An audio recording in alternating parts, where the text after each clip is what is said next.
Olá, paz, meus irmãos. Deixa eu explicar logo de cara para você. Essa aula vai ser longa, mas ela é importante ser explicada, porque tudo que vai ser dito, de uma certa maneira, vai se manifestar no trabalho que nós iremos desenvolver nas nossas células.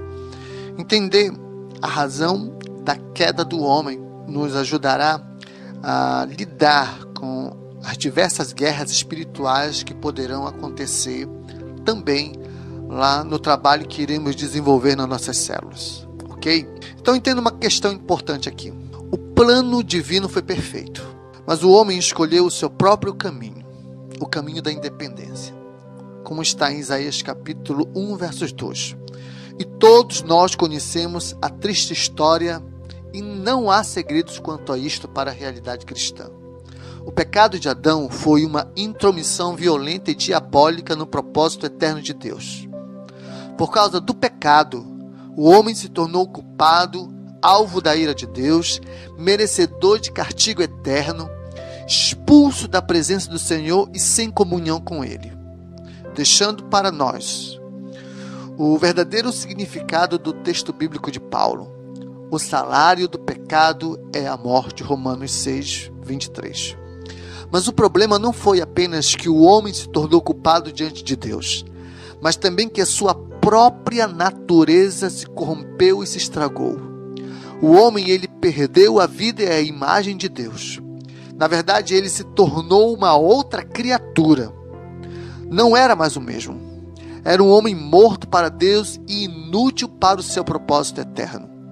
Quando Adão e Eva comeram do fruto proibido, como está lá em Gênesis capítulo 3, versos de 1 ao 6, eles estavam virando as costas para Deus e decidindo desobedecê-lo. Essa atitude de rebelião e de independência foi que gerou consequências. Então, lutar contra a rebeldia é uma guerra que travamos contra nós mesmos.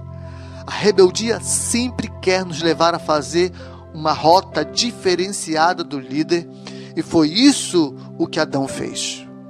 O inimigo, ele sempre quer estabelecer divisão. E quando isso acontece, porque sempre tem aqueles que não se atentam para as responsabilidades da unidade, tanto em família quanto na vida espiritual. E por conta disso é que a queda se estabelece. Só prevalecemos quando vencemos o espírito da divisão, vivendo a plenitude do que Deus tem para nos entregar. Vencer o espírito de rebeldia não significa concordar com tudo, mas entender o propósito para o qual fomos chamados é fundamental.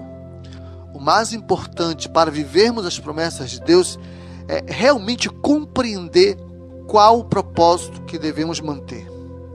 E qual é esse propósito? Gerar filhos para Deus. Só que esse assunto nós vamos tratar com mais profundidade lá na frente. Tá ok? Agora, nós iremos observar as consequências do pecado que muitas vezes vão aparecer no cotidiano da vida das nossas células, como eu havia dito logo no início. Bom, primeiro, malícia, Gênesis 3, versos 7. Ao comerem do fruto proibido, seus olhos se abriram e nesse momento Adão e Eva perceberam que estavam nus, porque o fruto do conhecimento os havia dado a conhecer isso. Ou seja, até ali eles estavam nus, viam a sua nudez, mas não possuíam a compreensão do que isso representava. Não possuíam a visão maliciosa que produz a vergonha. Por exemplo, da mesma forma age a criança pequena. Ela vê o seu corpo, percebe quando ela está nu e quando está vestido, mas na cabeça dela isso não é importante e nem vergonhoso, até que ela atinja a maturidade neural, psicológica e cultural para absorver o conceito de que estar sem roupas o tempo todo não é socialmente aceitável, não só pelas pessoas que a envolvem, mas por si mesma também. E por que isso acontece? A malícia dá esse despertamento completo. Adão e Eva, ao comerem do fruto proibido, passaram a enxergar algo que lhes passava despercebido, pois agora estavam encarando a vida de modo natural. E isso gerou vergonha, denotando uma mudança de visão. Nas nossas células, também iremos perceber a malícia se manifestar. Mas tudo isso é, claramente, uma realidade da vida espiritual adquirida lá no passado com Adão e Eva. A segunda questão é o medo de Deus, Gênesis 3, versos 8. Se diz no popular que quem não deve não teme. O pecado, ele tira do homem a condição de estar na presença de Deus, até que haja o arrependimento, como está lá em Isaías 59, versos 2, e em Atos 3, versos 19. Então, por causa de sua desobediência a Deus, eles não eram mais amigos de Deus.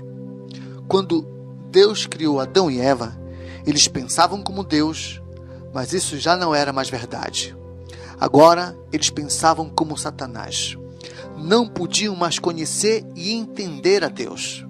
Não amavam mais a Deus e estavam debaixo do controle de Satanás. Agora, eles estavam do lado de Satanás, porque tinham se tornado rebeldes aos mandamentos de Deus. Eles estavam com vergonha e com medo de Deus. Por exemplo, quando os filhos desobedecem aos pais, eles têm vontade de ficar perto deles? Eles conseguem olhar nos olhos dos pais? Ficam felizes ao estar perto daqueles que desobedeceram? Claro que não. Então, o pecado, que significa desobediência e rebeldia para com Deus, ela produz o medo e faz com que as pessoas se afastem de Deus. Quando Deus criou Adão e Eva, eles não tinham medo de nada. Aliás, não havia nada para temer no mundo. Deus era um amigo deles. Nenhum mal os feria e o mundo inteiro era bom e era só para eles. Não havia doença, não havia morte, não havia maldade no mundo. Mas a rebeldia contra Deus é a razão do porquê tudo de ruim passou a acontecer. E com isso surgiu o medo que temos hoje de Deus e do mundo. Então, desde que Adão e Eva desobedeceram a Deus, tem havido um medo terrível no coração dos homens e das mulheres. Podemos até então não gostar de falar sobre esses temores, mas cada um de nós tem o seu temor. Na verdade, somos uma sociedade cheia de medos, e tudo isso deu início lá no Éden. Terceira questão, a transferência da culpa, Gênesis capítulo 3, versos de 12 ao 13. Entenda que somente a serpente não transferiu a culpa. Se tivesse tido oportunidade, teria posto a culpa em alguém. Então, diante do pecado, temos duas atitudes. Assumimos a responsabilidade pelo nosso erro e falha e mudamos de atitude. Ou seja, nos arrependemos e abandonamos o pecado. Ou sempre teremos uma desculpa para dar, jogando em outra pessoa ou em alguma coisa, mas sempre nos desculpando, achando que a responsabilidade não é nossa, mas sim do ciclano, do fulano, de tal coisa, da fraqueza da carne e tantos outros motivos que pudermos encontrar. Assim agiu Adão e Eva, e assim agimos nós quando não colocamos o firme propósito de servir e honrar a Deus e viver segundo o seu propósito eterno. Diante do nosso orgulho, a atitude que normalmente tomamos é a mesma que Adão e Eva cometeram. Eles não assumiram a responsabilidade pelo que fizeram. Adão jogou a culpa em Eva e até mesmo em Deus, pois foi ele que o havia dado então. E Eva, por sua vez, transferiu a culpa para a serpente, para Satanás. A questão é, queremos conhecer o Criador? Queremos ser instrumentos nas suas mãos? Então a primeira coisa que devemos fazer é abandonar esta prática tão humana e tão cheia da natureza pecaminosa. Quando vivemos segundo esta natureza, nos tornamos ainda escravos do pecado, não fazendo o que queremos, mas sim somos direcionados pelo mal que habita em nós, resultante de nossa desobediência a Deus. Mas quando entregamos as nossas vidas ao Criador e nos submetemos a Jesus Cristo como Salvador, Então, conseguimos morrer para o pecado e também somos libertos do poder do pecado. Somos em Cristo capacitados para toda boa obra, para realizar o querer de Deus e andar nesse mundo segundo o seu propósito eterno.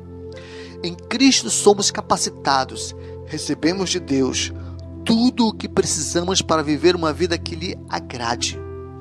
Podemos até errar e cometer algum pecado, sim, isso é inevitável. Mas não podemos ser mais como Adão e Eva, nos esconder de Deus diante do pecado, mas sim a nossa atitude agora será de confessarmos arrependidos tudo o que fizemos. Pois quem faz isso abandona a prática do mal e consegue alcançar a misericórdia de Deus. Sem arrependimento não existe libertação. O poder de Deus se revela quando arrependidos confessamos os nossos pecados e declaramos a nossa total dependência para viver agradando ao Criador. Quem abandona a prática da transferência de culpa, que é contrária à natureza de Deus, esse passa a realmente glorificar o Criador. E no trabalho de células, sempre dê honra e preferência para aqueles que, ao errarem, forem capazes de confessar e mudar de atitude. Quarto, a morte espiritual, Gênesis capítulo 2, versos 17. Certamente a morte espiritual foi instituída no dia em que Adão e Eva pecaram. Mas o fato é que eles não experimentaram a morte física naquele dia. E isso não foi o resultado de negligência de Deus quanto às suas advertências e julgamentos. Em vez disso, foi o resultado da moderação de Deus em sua justiça com misericórdia, permitindo a redenção de suas criaturas caídas. Mesmo que Adão e Eva tivessem ainda destinados a sucumbir à morte, desde a queda, todo ser humano que nasce no mundo como filho natural de Adão chega como um natimorto, que no popular significa aquele que nasce morto. Ele nasce como um natimorto em um sentido espiritual, claro. Mas essa morte espiritual não é a mesma coisa de uma morte biológica. Embora a morte acabe por ser um destino inevitável para toda pessoa que peca, então, embora nós nasçamos natimortos em um sentido espiritual, nós, no entanto, nascemos biologicamente vivos. Vivemos em nossos dias nesse mundo no corredor da morte, vivendo sob o peso da sentença de morte que nos é imposta devido à natureza pecaminosa que possuímos. Mas continuar sendo um natimorto espiritual é uma decisão sua. Aliás, isso vai depender se na vida que estamos vivendo hoje decidimos andar com Jesus. Aliás, decidimos por fazer de Jesus o nosso Salvador. Estamos vivos, mas também mortos. Mas se no dia da morte física ainda continuarmos mortos espiritualmente, isso será muito triste. E esta visão precisa das mais diversas formas ser explicada dentro das nossas células para que haja um despertamento para uma vida espiritual com Jesus. Quinto, morte física. Gênesis capítulo 3, versos de 19 ao 22. Então, ao rebelar-se, o homem perdeu o direito de viver eternamente. A consequência mais grave da queda no sentido natural, no entanto, foi o decreto da morte física do ser humano. Deus já havia dito que se Adão e Eva comessem do fruto da árvore da ciência do bem e do mal, certamente morreriam. Gênesis 2:17. Em outras palavras, a morte é o resultado do juízo divino sobre a desobediência. Pela morte física, o homem voltou à condição de pó da terra, Gênesis 3:19. E Paulo diz que por um homem entrou o pecado no mundo, e pelo pecado a morte. Assim também a morte passou a todos os homens, por isso que todos pecaram, Romanos 5:12. Se não houvesse morte física, certamente jamais teríamos ideia da dimensão do problema da morte eterna, que é a condenação do espírito a um sofrimento inigualável e eterno. Uma das razões de haver a morte física não é apenas ter a separação do corpo físico do nosso espírito, mas de também nos dar a noção por meio da impossibilidade de continuarmos tendo contato com os nossos entes queridos, a de conhecermos a grande tristeza e dor que haverá no coração de Deus caso não nos atentarmos para o convite de salvação de Cristo Jesus. A morte física é o exemplo da maior dor que o homem sentirá no mundo espiritual, a de viver eternamente longe de Deus. E que essa verdade possa ser colocada também de diversas formas na realidade das nossas células. Sexto, a morte eterna. Bom, as descrições bíblicas dessa realidade enfrentada por todos que partem dessa vida debaixo da maldição do pecado é assustadora. O inferno, o lago de fogo ou a segunda morte são as expressões diferentes que definem a mesma verdade. Uma eternidade em angústia, dor e desespero, longe da presença de Deus. A segunda morte é a morte eterna, a exclusão definitiva do pecador da presença de Deus, o fim do corpo, da alma e do espírito do ímpio. É simplesmente quando o ímpio deixa de existir em todos os sentidos, até mesmo na memória dos que viverão na eternidade. Vale lembrar que o Deus de amor não tem prazer na morte dos ímpios, mas o senso de justiça dele sempre prevalecerá. Então, a morte eterna será a maior dor. Então vamos ao sétimo. Intensificação da dor de parto. Gênesis capítulo 3, versos 16.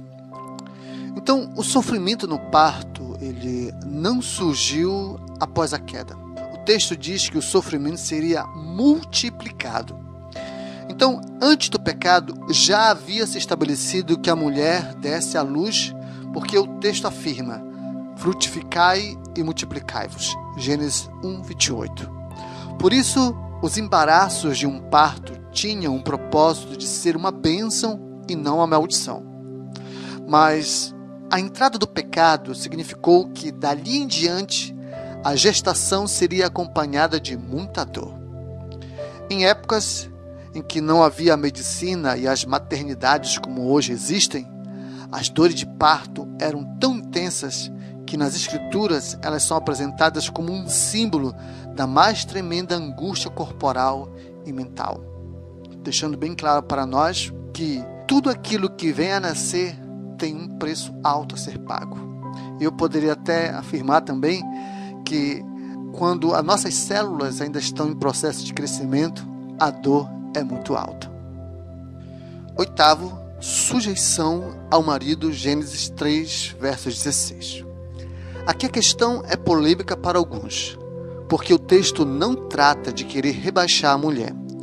Trata, sim, de uma liderança masculina sobre a mulher, que muitas vezes pode ser usada indevidamente por aquele homem que não tem a sabedoria de Deus na sua vida. No entanto, o homem que percebe que não consegue administrar a sua mulher, mas que ainda assim se casa com ela, certamente enfrentará muitas dificuldades durante o casamento. E o mesmo se diga da mulher que se casa com um homem, mas que o seu desejo e o seu prazer não é para com ele. O desejo da mulher para com o homem torna a submissão prazerosa. Mas o que o mundo tem ensinado para as mulheres? Ele tem ensinado as mulheres a não ter prazer em homens e nem a servi-los. E isto é um fato notório em nossa sociedade atual. E ainda posso afirmar que quando o homem e a mulher pecaram contra Deus, na ocasião da queda, a mulher convenceu ao homem a pecar, o seduzindo facilmente aos seus desejos. Gênesis 3,6 diz: E viu a mulher que aquela árvore era boa para se comer, e agradável aos olhos, e árvore desejável para o entendimento. Tomou do seu fruto e comeu, e deu também a seu marido, e ele comeu com ela. Reparemos bem que a mulher não precisava do marido para ter seu objetivo realizado. Ela queria ter entendimento do bem e do mal e ser igual a Deus. Ela pecou primeiro e, aparentemente sem motivo, induziu, seduziu e convenceu o homem a pecar, que infantilmente cedeu. E aqui fica evidente que agrada ao homem realizar os desejos da mulher. Ora, muitas mulheres sabem disso, e muitas até hoje se aproveitam disso para os seus benefícios. Então, quando o Senhor diz, e o teu desejo será para o teu marido, na prática, ele está impedindo a mulher de realizar seus desejos sem um marido. Porque no momento do primeiro pecado, ela não precisava do homem para satisfazer a sua vontade. Mas se hoje a mulher quiser ser realmente feliz, terá que aprender a andar em submissão ao lado do seu marido. E este, com sabedoria, deve conduzir a sua mulher. Esta é a realidade cristã. Doa a quem doer. 9. O enfado do trabalho, Gênesis 3, versos de 17 até o 18. Alguns, equivocadamente, pensam que o trabalho é fruto da queda. Contudo, Deus havia colocado no homem, lá no jardim, com a intenção de lavrá-lo. Ou seja, o homem foi criado como um ser trabalhador e sua realização está nesse fato. Entretanto, a punição está na supremacia da fadiga ao prazer do trabalho. Agora, o trabalho tornou-se penoso, enfadoso e o motivo do sustento pessoal. O modo natural pós-queda de alimentar-se inclui-se a fadiga do trabalho. A graça provedora de Deus continua a manifestar-se em seus filhos, mas certamente apenas pelos lampejos no Éden. Na queda, o homem é sentenciado a uma vida de trabalho, tirando da terra o seu mantimento até que volte à terra. A morte é o estágio final da labuta da vida do homem. A modernidade pode até ter maquiado o processo de tirar da terra o mantimento, mas é certo que ele não vem de outra fonte senão da fadiga do trabalho, até que a morte chegue. Nesse quesito, vemos a dura benevolência de Deus que optou por não dizimá-los imediatamente, mas resolveu poupá-los da morte imediata para que pudessem sofrer as consequências dos seus erros. 10. Enfermidades e misérias. Gênesis capítulo 3, versos de 17 até o 19. Então, desde a rebelião do Éden, o homem ele contraiu doenças e misérias. Essas doenças envolveram o corpo, a alma e o espírito por causa da maldição do pecado. O homem ele perdeu o direito de governar, entregando-o a Satanás. Houve também uma desordem na natureza, como está em Romanos capítulo 5, versos 20. Então, antes de Adão e Eva pecarem, não existia doenças. Eles nem sequer sabiam o que eram essas desgraças. Os seus corpos não somente eram saudáveis, como imortais. Aliás, este será o nosso último inimigo a ser vencido, a morte física. E isso acontecerá na volta do Rei Jesus, como está na primeira carta aos Coríntios, capítulo 15, versos 26. Interessante entender isso, que enquanto Adão e Eva estavam em plena comunhão com Deus e sem a natureza do pecado, Satanás já estava presente na terra, mas eles não eram atingidos com nenhuma desgraça do inferno e continuavam a viver saudáveis e cheios de alegria, porque permaneciam em comunhão com Deus, refugiados sob as asas de proteção do Altíssimo. Então, Adão e Eva não conheciam o mal, incluindo as doenças, somente o bem. Ou seja, como não havia desgraças na terra, mesmo com o diabo habitando nela, eles não conheciam o salário do pecado e as doenças que fazem parte desse terrível pacote. Como Adão e Eva dominavam a terra, Satanás não conseguia inserir suas desgraças, a não ser que eles entregassem o domínio ao diabo. E foi, infelizmente, o que aconteceu. Quando Adão entregou o domínio ao diabo, as doenças foram estabelecidas no mundo. Daquele momento em diante, Adão e Eva morreram espiritualmente, quer dizer, perderam a natureza de Deus e receberam a do diabo, o qual passou a ser o seu pai, como está lá em João capítulo 8, verso 24. E passaram, a conhecer também o mal e as consequências que ela gera na vida. 11º, escravidão espiritual. Desobedecendo a Deus e ouvindo a Satanás, o homem tornou-se refém e dominado do diabo. Da condição de vice-governador da terra, o homem passou, por causa do pecado, a ser escravo. O homem fez mau uso do seu livre-arbítrio, essa é a verdade. O pecado não somente separa, ele escraviza. Além de nos afastar de Deus, ele também nos mantém cativos. Consideremos agora a internalidade do pecado. Mais do que uma atitude ou um hábito invisível, o pecado ele revela uma profunda e arraigada corrupção em nosso interior. Na verdade, os pecados que cometemos são manifestações exteriores e visíveis de uma enfermidade interior e invisível. São os sintomas de uma doença moral. Certamente, a maneira como fomos educados, o ambiente em que fomos criados, o sistema político, econômico sob o qual vivemos exercem uma influência boa ou má sobre nós. Além do mais, deveríamos lutar por justiça, liberdade e também pelo bem-estar de todos os homens. Entretanto, Jesus não atribuiu a nenhuma dessas coisas o males da sociedade humana, e sim a própria natureza ou coração do homem. Lá em Marcos, capítulo 7, versos 21 ao 23, diz o seguinte: porque dentro do coração dos homens é que procedem os maus desígnios, a prostituição, os furtos, os homicídios, os adultérios, a avareza, as malícias, o dolo, a lascívia, a inveja, a blasfêmia, a soberba, a loucura. Ora, todos esses males vêm de dentro e contaminam o homem. Como o pecado é uma corrupção interna da natureza humana, ele nos mantém escravizados. Não são alguns atos ou hábitos que nos escravizam, mas sim a infecção maligna de onde eles procedem. Muitas vezes, no Novo Testamento, somos descritos como escravos. Podemos até nos ofender com isso, mas é a pura verdade.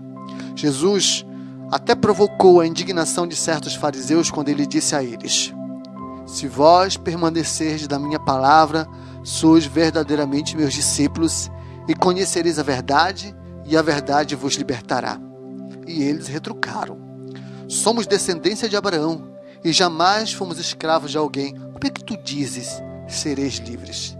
E Jesus respondeu: em verdade vos digo, todo o que comete pecado é escravo do pecado. Então, todos nós temos ideais elevados, mas de vontade fraca. Isso mesmo, vontade fraca. Queremos até viver uma vida abnegada, mas estamos acorrentados ao nosso egoísmo. Embora possamos nos gabar de que somos livres, na realidade não somos outra coisa senão escravos. Regras de conduta não resolvem o nosso problema e nem podemos cumpri-las. Essa é a verdade. E mesmo que Deus nos diga claramente para não fazer alguma coisa, continuaremos fazendo até o final dos tempos. Sermões também não adiantam. O que precisamos é de um Salvador. Mudar a nossa mente através da educação não é suficiente também. Precisamos de uma mudança de coração. O homem descobriu o segredo da força física e o poder da reação nuclear. Agora ele precisa do poder espiritual para libertar-se de si mesmo e ajudá-lo a conquistar e controlar o seu eu. Um poder que dê a ele um caráter moral à altura de suas conquistas científicas. E se quisermos ter um trabalho de células que agrade a Deus, precisamos conquistar a nossa libertação espiritual. E para concluir, a maldição da queda não atingiu apenas o primeiro casal, mas toda a espécie humana. Adão perdeu a glória de Deus e gerou filhos nessa condição. E a partir daí, todos os homens nasceram debaixo da maldição do pecado e inúteis de forma natural para o propósito eterno. Isso quer dizer que o homem é pecador por herança, natureza e também por conduta, além de desprovido do privilégio de comer da árvore da vida. Tal separação da vida proveniente da árvore do conhecimento do bem e do mal é uma ilustração hoje para nós. Cristo Jesus é a nossa árvore de vida, que é abundantemente e verdadeiramente maravilhosa. A questão é, queremos nos alimentar dele? É Jesus quem testemunha que ninguém chega ao Pai senão por intermédio dele mesmo, como está lá no Evangelho de João, capítulo 14, versos 6. Na identificação com Adão por descendência e na falta completa de acesso à árvore da vida, o homem agora é totalmente desprovido de possibilidade de chegar-se a Deus e destinado naturalmente à morte eterna. Exceto, claro, se aceitar a ação graciosa de Deus por meio de Cristo Jesus. E não há graça maior do que essa. Não há maior manifestação de amor. E esse é o Deus a quem nós servimos.